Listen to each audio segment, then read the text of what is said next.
He says he's not done. He's not finished what he started.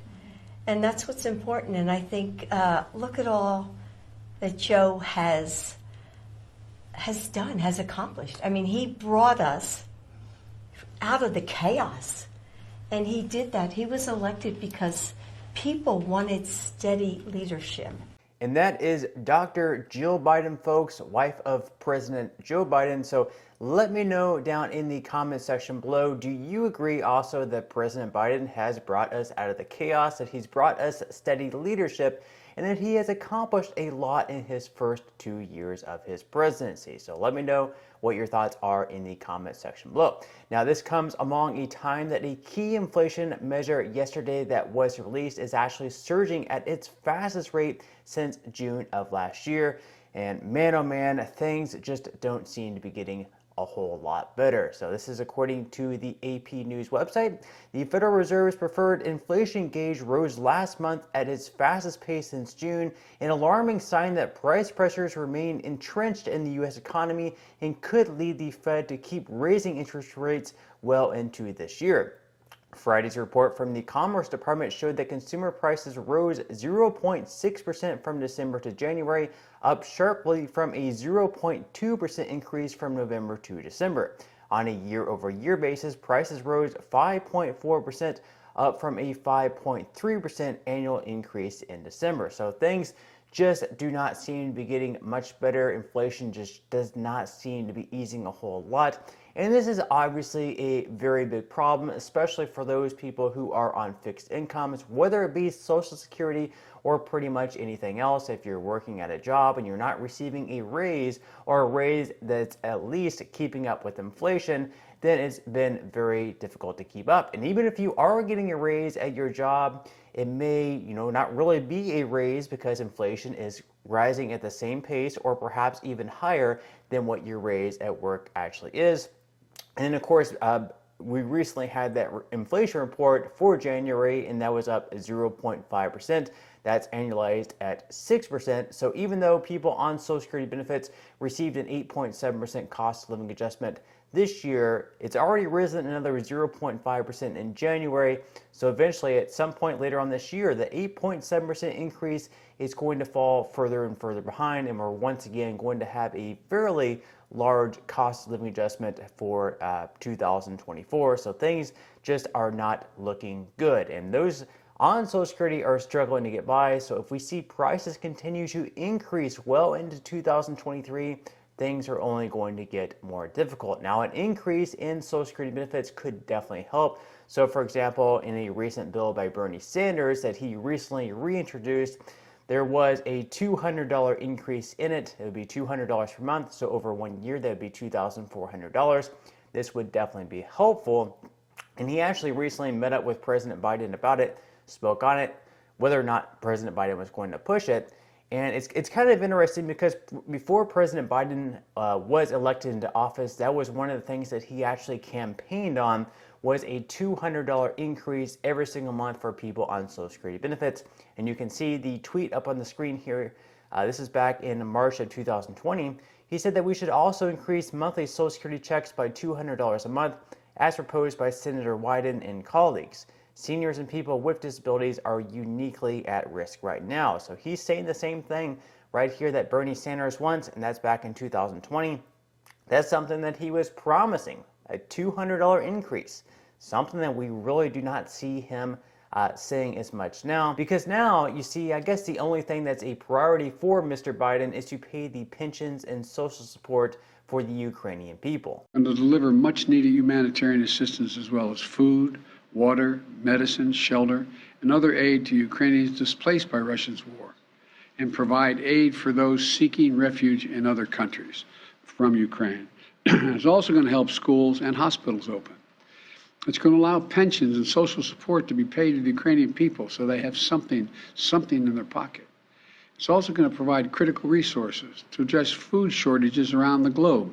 So this is really weird to me. I mean, don't get me wrong, what the Ukrainian people are going through right now is terrible. I would not wish that upon anyone, to have a war going on in your homeland and it's just a lot of stress. It's a terrible situation that they're going through. I would not wish that upon anyone. Absolutely terrible stuff. I don't condone anything that Russia is doing. It's terrible, terrible stuff. But you got to remember, at the end of the day, President Biden is the president of the United States. He's not the president of Ukraine. And remember, we have numerous reports showing that our own Social Security trust fund will be insolvent in the next, say, 8 to 10 years. So perhaps we should first take care of that first. Take care of our own social support, and then if we're fine here at home, if we're having, all the Americans, they're fine as far as food security goes, and everyone is doing well and fine here at home, then perhaps, we can help other countries, and yes, that perhaps could include Ukraine. But until our own Social Security is in good hands, perhaps we should not be paying the pensions of the Ukrainian people. How many of you guys agree? Let me know in the comment section below. Curious to hear your thoughts. Now, this actually brings me to my next point of, with a lot of Americans no longer in support of the war. When the war first began, we saw a pretty good number of Americans at least supporting the war. Not everyone, but a good amount of Americans. But as this war has drug on, and we're not sure how long this war is going to go on, and we're spending hundreds of billions of dollars over there, a lot of Americans are now withdrawing their support. And obviously that strikes a lot of fear into President Zelensky. The United States has sent, most of the money to them in support of the war in terms of just, money, and as well as tanks and other useful things in warfare. So obviously, if we withdraw our support, that's something that he's not going to like very much. That's going to hurt their chances versus Russia. So yesterday, he actually made a threat, basically saying that if the U.S. no longer supports them in their war, that they will no longer have the leadership position in the world. Watch. Much support to Ukraine. What would your message be on the anniversary to those Americans? Thank you. I would like to thank the American people. I would like to thank all of the American people that are supporting Ukraine, the Congress, the President, the TV channels, the journalists, and everyone that has been supporting us. And that percentage of Americans, as you've mentioned, is increasing. I can tell them only one thing. If they do not change their opinion, if they do not understand us, if they do not support Ukraine, they will lose NATO, they will lose the clout of the United States, they will lose the leadership position that they are enjoying in the world, that they are enjoying for a very fair reason, and they will lose the support of the country with 40 million of population, with millions of children. Are American children any different than ours? Don't Americans enjoy the same things as we do? I don't think we're that different. And again, he can make all the threats that he wants, that's fine, but at the end of the day, we have to take care of our own people here at home at first. If our Social Security program is going to be in trouble and it's going to be insolvent in the next 10 years, I just don't see why we're sending money to other countries. Again, what Russia is doing is terrible. I do not condone that war at all. Any type of warfare is absolutely terrible. But if people are going hungry here at home, why not spend our extra money on that? If our Social Security Trust Fund is going to be going insolvent in the next 10 years, why not spend our extra money on that? It just does not make a whole lot of sense to me. It's amazing to me how war is almost always a bigger priority than taking care of our people at home. I just don't understand it. Maybe someone could fill me in on why that is. Now, interestingly enough, there was actually a recent poll that was by Gallup, and this is the Hill that's actually reporting on it.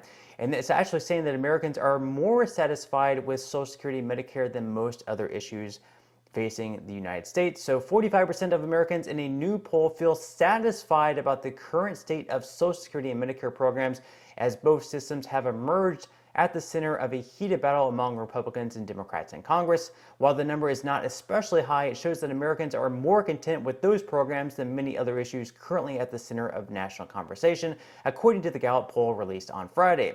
63% of Americans over the age of 65 feel satisfied with the current state of Social Security and Medicare, according to the poll, while 43% of adults between the ages of 50 to 64 and 35% of those between the ages of 18 and 29 feel satisfied. So apparently, most Americans over the age of 65 are satisfied with the current state of Social Security. Definitely interested in hearing your opinion. Now, the article goes on to say that Gallup also found that the program ranks 6th place among a list of 22 issues facing the country this year, behind 64% of Americans who feel satisfied with the nation's military as the U.S. continues to support Ukraine. But the poll also found 15 issues from Americans that were rated worse, with 72% being dissatisfied with the current state of the economy. Most Americans are far less worried about Social Security and Medicare, as it is not a major policy concern, falling below issues affecting the economy. So Americans are much more concerned about the state of the economy right now than they are in regards to Social Security. But again, I am definitely interested in hearing your thoughts on that below. Are you currently concerned about the state of Social Security and Medicare? Again, perhaps it could be going insolvent in the next 8 to 10 years. That's definitely a very big problem, and 8 to 10 years may seem like a long ways away, but it really isn't. These years are flying by. It seems like the older you get, the faster the years go by.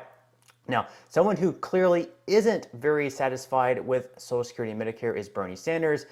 He's actually been one of the most outspoken politicians about Social Security. Again, he had that bill that would increase benefits by $200 per month. So in a video that he posted yesterday, he made another case to expand Social Security. Watch. One of the things that I would suggest is that the funding for Social Security is reasonably regressive. Look, Social Security is not an investment opportunity. It is an insurance policy. You're not there to make huge amounts of money. You're there to be sure, 100% sure, that when you get old, it will be there for you. You want to invest in Wall Street? Go for it. That's not what Social Security is about. And the truth is that Social Security, since its inception, we should be very proud of that. No matter whether the economy is terrible, whether it's good, never has an American received a letter from Social Security saying, sorry, you didn't get your payment this month when there's not enough money. We have paid every nickel owed to every eligible beneficiary. That is what Social Security is about. I have introduced legislation with Elizabeth Warren and others, which really addresses the crisis. This is what it does. Right now, we have the crazy situation. Somebody makes $10 million a year. Somebody makes $160,000 a year. They both contribute the same exact money into Social Security. And what that means is if you make $1 million a year and I make $62,000 a year, we end up contributing about the same amount of money into the Social Security fund. I think that's regressive. If you lift that cap starting at $250,000, you know what you could do? You extend the solvency of Social Security for 75 years, and you raise Social Security benefits, not lower them. And that's what we have to do. So again, that is one bill that he's really hammered on over the last year, and he actually met with President Biden back in January saying that, hey, we need to pass this bill. We need to increase and expand Social Security benefits by $200 per month, and we can do that by taxing people, again, the Social Security payroll tax for those who earn over $250,000 per year. Now, Biden did not necessarily come out and back it and saying, hey, yes, I think this is a great idea, even though, again, back in March of 2020, he did say that we need to raise Social Security benefits by $200 per month. Again, I guess this is no longer a priority to him. Instead, he would rather just send more money over to Ukraine. So big shocker there. Now, in addition to that, I got to say that perhaps some people should just never receive benefits. I mean, if someone who's a very high earner, if they have a multi-million-dollar net worth, do they really need to receive a Social Security check? I mean, yes, they have paid into the Social Security Trust Fund their entire life. They have earned the benefit, but perhaps maybe they should just not take money from the trust fund. If we had millionaires who are retiring and they just decided to not take money from the trust fund, that would be more money that would be in there, and perhaps we can push the solvency date a little bit out. So, for example, Bernie Sanders, he has 3 homes. He has a $4 million net worth according to one website that I found just the other day that I posted a video on. And according to his 2018 tax return, him and his wife received nearly $52,000 in Social Security benefits. Again, that's fine. He has paid into the system his entire life. He deserves it. But for someone who wants to save Social Security and keep the trust fund solvent, perhaps he should just not take from it, because he has 3 homes. He does very well for himself. He seems like he's coming out with a book every single year. He makes a good amount of money. He probably does not need to receive these benefits. And someone who does not take from it is Donald Trump. He's 76. He'll be 77 in June. And, at the age of 70, he could have received an even bigger benefit, and he would qualify for the max benefits, but he does not decide to take anything. He has not filed for Social Security. So he's one of the people that is not leeching from the trust fund, and perhaps more people should be like Trump, where they just do not collect Social Security if they are doing fine for themselves. And someone who is doing absolutely fine for himself is Bernie Sanders. So maybe Bernie Sanders should just not take from the trust fund if he doesn't need it. Maybe he does need it. Perhaps he has to pay for those 3 houses, somehow with the property tax and everything like that. But again, I don't think he needs it. Maybe he should not collect from it. But that's all the news that we have for today's video. I hope you enjoyed. If you did, make sure to give this video a like. Subscribe to my channel if you have not already. And I will see you in the next video.